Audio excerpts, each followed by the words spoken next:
It's my feel-good breakfast show. Good morning and welcome back to your Feel Good Breakfast show, Expresso on SABC3. Now, last week we saw a Memorial Day remembered all around the world, a day which marks a dark part of our world history, but through us not forgetting, we are enabling future generations to learn from our past. Take a look.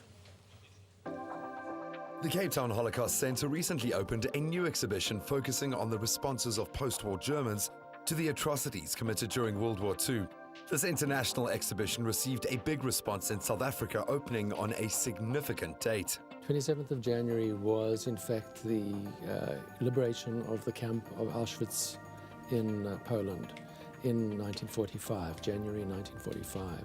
So that then becomes the anniversary which the United Nations chooses to use as its day of commemoration of the victims of the Holocaust. The exhibition seeks to engage society in issues present today, and it's hoped it will stimulate reflection, conversation and action needed for healing. So this exhibition is really a series of panels which deal with the different aspects of this confrontation in sort of almost historical way.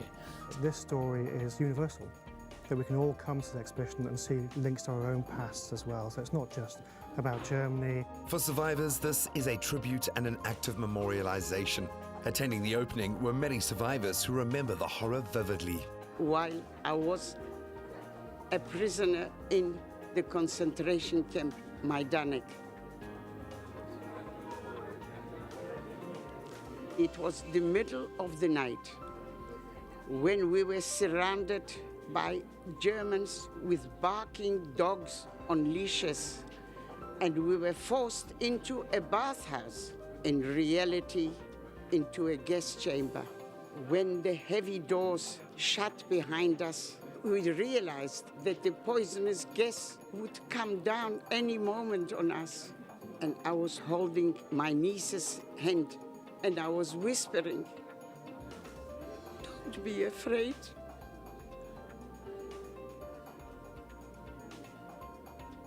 It won't even hurt, and I don't think it will take long. We will soon join our loved ones." At this very moment, the heavy doors opened, and an assessman walked in shouting, "Quiet, you are not going to be guests." It was unbelievable, because they got an order to guess 500 Jewish women, and not 700, as our transport was 700. And when we were chased out, we saw a contingent of women getting off the cattle trucks, and they were led straight into the gas chamber that we had just left.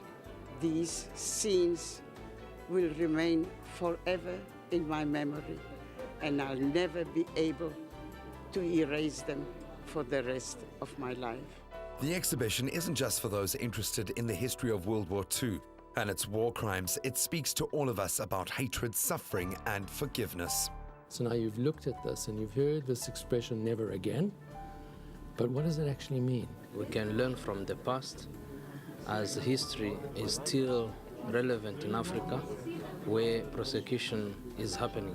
What we're seeing around the world is these outbreaks of ethnic conflict and tensions and racism. We have to look into the future and see what we can learn from the past, because this is the only way to deal with these terrible events. The exhibition runs until March, and it's worthwhile to take time to reflect and learn from one of the darkest times in history. There is some goodness in humanity. We are all capable of evil, but we are also capable of good.